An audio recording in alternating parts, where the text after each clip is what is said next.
여러분 안녕하세요. 반갑습니다. 오늘도 우리 하나님께서 부어주시는 귀하고 복된 은총이 가득 임하는 성령 충만한 예배 또 믿음의 하루가 되어지기를 간절히 바랍니다. 함께 찬양하겠습니다.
오늘 우리 함께 나눌 말씀은 어제에 이었어요.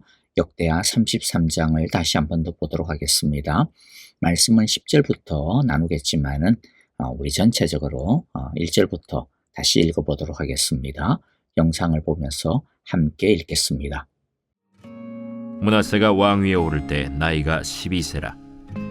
예루살렘에서 55년 동안 다스리며 여호와 보시기에 악을 행하여 여호와께서 이스라엘 자손 앞에서 쫓아내신 이방 사람들의 가증한 일을 본받아 그의 아버지 히스기야가 헐어버린 산당을 다시 세우며 바알들을 위하여 제단을 쌓으며 아세라 목상을 만들며 하늘의 모든 1월 성신을 경배하여 섬기며 여호와께서 전에 이르시기를 내가 내 이름을 예루살렘에 영원히 두리라 하신 여호와의 전에 제단들을 쌓고 또 여호와의 전 두 마당에 하늘의 1월 성신을 위하여 제단들을 쌓고 또 흰놈의 아들 골짜기에서 그의 아들들을 불 가운데로 지나가게 하며 또 점치며 사술과 요술을 행하며 신접한 자와 박수를 신임하여 여호와 보시기에 악을 많이 행하여 여호와를 진노하게 하였으며 또 자기가 만든 아로새긴 목상을 하나님의 전에 세웠더라.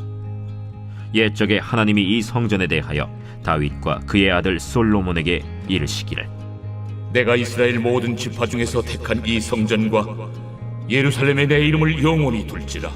만일 이스라엘 사람이 내가 명령한 일들 곧 모세를 통하여 전한 모든 율법과 율례와 규례를 지켜 행하면 내가 그들의 발로 다시는 그의 조상들에게 정하여 준 땅에서 옮기지 않게 하리라 하셨으나 유다와 예루살렘 주민이 므낫세의 꾀임을 받고 악을 행한 것이 여호와께서 이스라엘 자손 앞에서 멸하신 모든 나라보다 더욱 심하였더라. 여호와께서 므낫세와 그의 백성에게 이르셨으나 그들이 듣지 아니하므로 여호와께서 아수르 왕의 군대 지휘관들이 와서 치게 하시매 그들이 므낫세를 사로잡고 쇠사슬로 결박하여 바벨론으로 끌고 간지라. 그가 환난을 당하여 그의 하나님 여호와께 간구하고 그의 조상들의 하나님 앞에 크게 겸손하여 기도하였으므로 하나님이 그의 기도를 받으시며 그의 간구를 들으시사 그가 예루살렘에 돌아와서 다시 왕위에 앉게 하시매 므낫세가 그제서야 여호와께서 하나님이신 줄을 알았더라. 그 후에 다윗성 밖 기혼 서쪽 골짜기 안에 외성을 쌓되 어문 어기까지 이르러 오벨을 둘러 매우 높이 쌓고 또 유다 모든 견고한 성읍에 군대 지휘관을 두며 이방 신들과 여호와의 전의 우상을 제거하며 여호와의 전을 건축한 사내와 예루살렘에 쌓은 모든 제단들을 다 성 밖에 던지고 여호와의 제단을 보수하고 화목제와 감사제를 그 제단 위에 드리고 유다를 명령하여 이스라엘 하나님 여호와를 섬기라 하매 백성이 그의 하나님 여호와께만 제사를 드렸으나 아직도 산당에서 제사를 드렸더라. 므낫세의 남은 사적과 그가 하나님께 한 기도와 선견자가 이스라엘 하나님 여호와의 이름으로 권한 말씀은 모두 이스라엘 왕들의 행장에 기록되었고 또 그의 기도와 그의 기도를 들으신 것과 그의 모든 죄와 허물과 겸손하기 전에 산당을 세운 곳과 아세라 목상과 우상을 세운 곳들이 다 호세의 사기에 기록되니라. 므낫세가 그의 열조와 함께 누움에 그의 궁에 장사되고 그의 아들 아몬이 대신하여 왕이 되니라. 아몬이 왕위에 오를 때 나이가 22세라.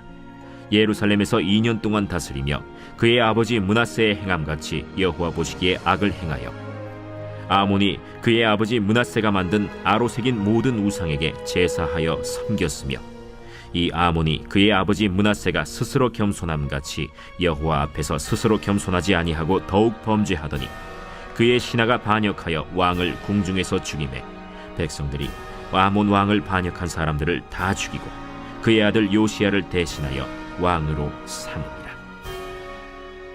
우리가 어제 32장을 하면서 시간 관계상 므낫세의 뒷부분의 이야기와 므낫세 다음의 왕인 암몬에 대한 이야기는 건너뛰었는데요. 오늘 므낫세의 후반부 이야기를 잠깐 정리하면 좋을 것 같습니다.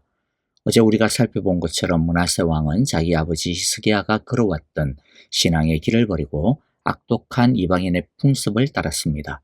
므낫세의 죄를 이야기할 때 하나님께서 가장 엄중하게 지적하는 두 가지가 있는데요. 열왕기하 22장 16절을 보면 하나는 므낫세가 유다를 잘못 인도하여 뼛속까지 유다가 썩게 만들었던 것이고요. 또 다른 하나는 므낫세가 흘린 피가 너무나도 많다는 것입니다.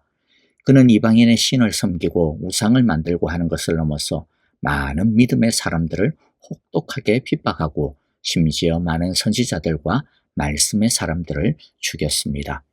그래서 하나님은 므낫세의 이 피와 또 뿌리까지 썩은 유다를 심판하시고 또 새롭게 하시기 위해 유다를 바벨론의 칼날에 망하게 하시기로 작정하신 것입니다. 그리고 하나님은 므낫세에 대해서도 징계하시고 심판하십니다. 11절을 보면요. 아시리아 왕의 군대 지휘관을 시켜 유다를 치게 하시니 그들이 므낫세를 사로잡아 쇠사슬로 묶어 바빌론으로 끌어갔다. 자, 오늘 우리가 함께 생각해 볼 첫 번째 주제는 하나님의 자녀와 하나님의 징계의 관계입니다. 사람들은 하나님을 떠나 다른 길을 찾으면 좀 더 편하게 지내지 않을까 싶어 하지만은 그러나 하나님의 말씀을 떠나는 하나님의 백성에게 찾아오는 것은 결국 하나님의 사랑의 회초리, 채찍질이라고 하는 것을 기억해야 합니다.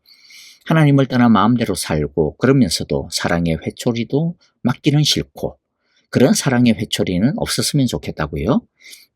그건요. 하나님을 떠나 마음대로 살고 그러면서도 사랑의 회초리가 없이 그냥 아주 룰루랄라 그렇게 지나가고 싶다. 그것은 딱 한 가지 사실을 보여주는 거다. 하나님께서 분명하게 말씀하신 게 있습니다.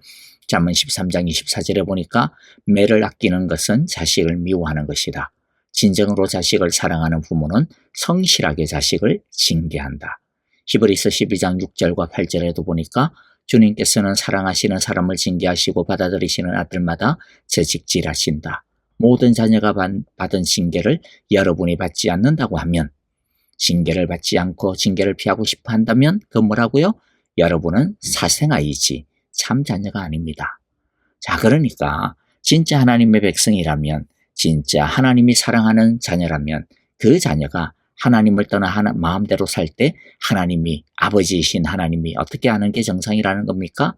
사랑의 회초리, 사랑의 채찍질, 사랑의 징계를 하시는 것이 사랑하는 자녀가 올바르게 되기를 바라시는 사랑하는 아버지 하나님의 마땅한, 지극히 정상적인 마음이요 행동이라는 것이죠. 이것을 보면 이렇게 막 나가는 므낫세였음에도 불구하고 하나님께서는 여전히 므낫세를 사랑하시는구나. 이 징계를 보면 그렇게 우리가 이해하고 느끼게 되어지는 것이죠. 자, 그런데 이런 징계에 대해 12절에 보면 므낫세는 또 깜짝 놀라운 반응을 보입니다. 세상에, 이 므낫세 같은 사람이 회개를 한 겁니다. 그러니까 만일 크든 작든 우리가 하나님의 징계를 받는다라고 하는 성령의 감동이 있고 깨달음이 있다면 우리는 므낫세처럼 회개해야 합니다. 겸손해야 합니다. 성질을 부리거나 하나님을 원망하거나 자기나 또는 아니면 누구를 탓하면 안 됩니다. 또 엉뚱한 열심을 부려가지고 더 하나님을 떠나면 안 됩니다. 바짝 낮아져서 하나님을 붙들면 됩니다. 자신의 잘못을 정직하게 인정하고 고백하고 하나님의 자비와 용서를 구하면 됩니다. 버리고 새롭게 되겠노라 말씀 앞으로 다시 돌아오면 됩니다. 그것이 우리가 할 유일한 길입니다. 그러면 하나님은 그 사랑하는 자녀를 다시 보듬어 주시며 새롭게 해 주십니다.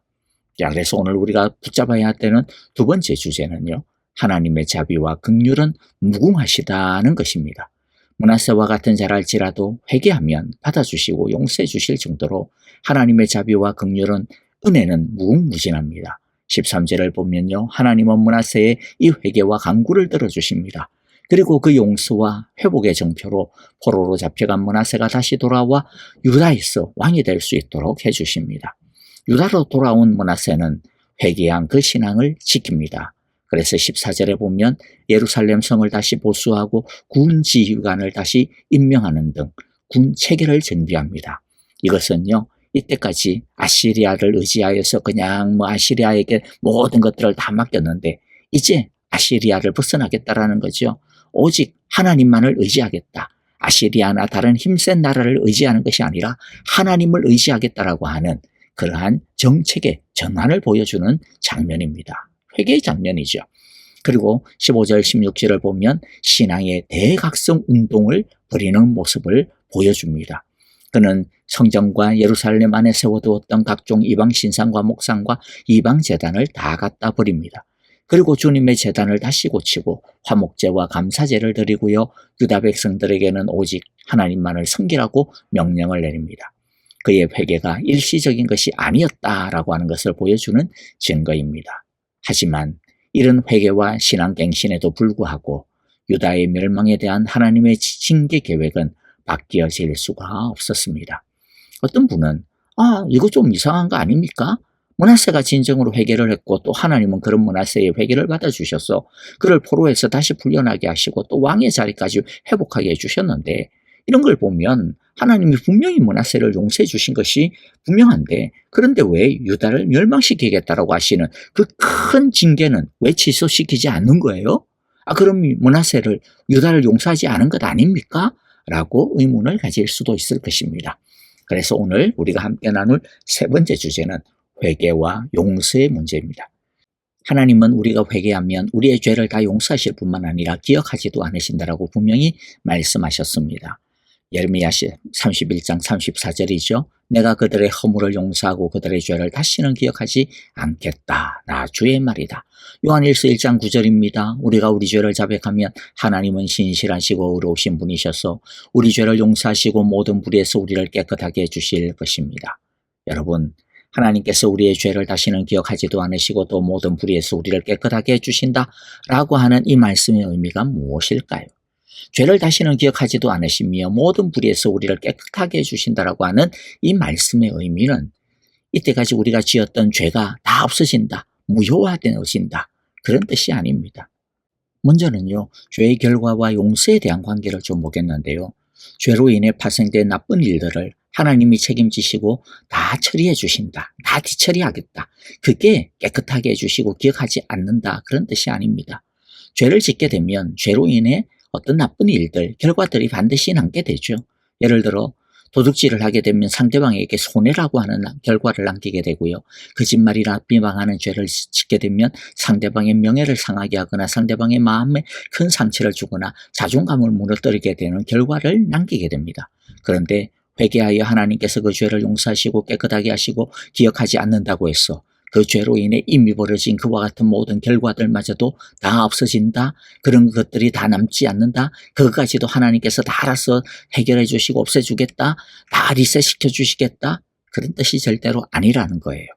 하나님께서 용서해 주시겠지만은 그러나 죄에 따른 마땅한 벌, 즉 책임은 져야 할 때가 많습니다.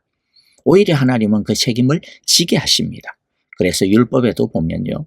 상대방에 대해 어떤 죄를 지었다면 하나님께 회개하는 것은 당연한 거고 상대방에 대해서도 책임 있는 사과를 해야 할 뿐만 아니라 또 그 잘못에 따른 손해에 대한 책임 있는 배상과 보상을 반드시 하게 하십니다.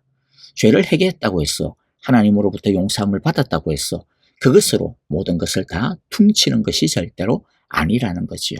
죄를 회개했다고 해서 죄였던 것이 죄가 아닌 것으로 바뀌어지지 않습니다. 오히려 진정한 회개라면 반드시 자신의 죄에 대해 책임 있는 태도를 짊어지는 것이 마땅한 것이고 그게 진짜 회개의 표현입니다. 그것이 죄에 대한 제대로 된 처리 방식입니다. 그리고 또 두 번째 한번 생각해 볼 것은요. 죄책감과 용서에 대한 부분인데요. 회개와 용서에 대한 또 하나의 오해와 잘못된 이해가 있는데 그것은 바로 죄책감에 대한 것입니다. 예를 들어 로마서 8장 1절 2절은 아주 유명한 말씀인데 이렇게 말씀하고 있죠. 그러므로 그리스도 예수 안에 있는 사람들은 정죄를 받지 않습니다. 그것은 그리스도 예수 안에서 생명을 누리게 하는 성령의 법이 당신을 죄와 죽음의 법에서 해방하여 주었기 때문입니다. 어떤 사람들은 이것을 죄를 회개하면 그리하여 하나님의 용서를 받으면 우리는 완전하게 자유하게 됩니다. 더 이상 우리의 마음에는 죄책감도 없고 두려워할 필요도 없고 부끄러움도 없게 됩니다. 라고 말합니다. 여러분 이것에 대해 어떻게 생각하세요? 과연 그런 해석이, 그런 자유함이, 그런 해방감을 오늘 이 말씀이 말하는 것일까요? 죄를 회개했다고 해서 우리 마음속에 남게 되어지는 죄책감, 그것이 깨끗하게 사라지고 마음에는 해피함만 남고 자유함만 남고 그런 것일까요? 과연 그런 뜻일까요? 죄에서의 자유를 이런 식으로 희한하게 오해하시는데 죄를 회개하고 또 하나님께서 우리의 죄를 용서하시고 깨끗하게 해주셨다라고 해서 내가 예전에 지은 그 죄에 대한 죄책감이 완전히 없어진다든지 예전에 지은 그 죄로 인한 부끄러운 마음이 하나도 이제는 들지 않게 된다든지 그 죄에 대한 책임감과 부채의식에서 완전히 그냥 해방이 되어지고 그냥 뭐 떳떳해지고 당당해진다. 그런 뜻이 전혀 아니라는 겁니다.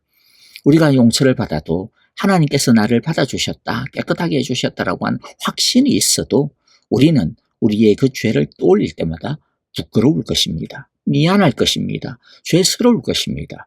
우리의 양심은 심히 아플 것입니다. 그렇게 하는 게 마땅하고 당연한 겁니다.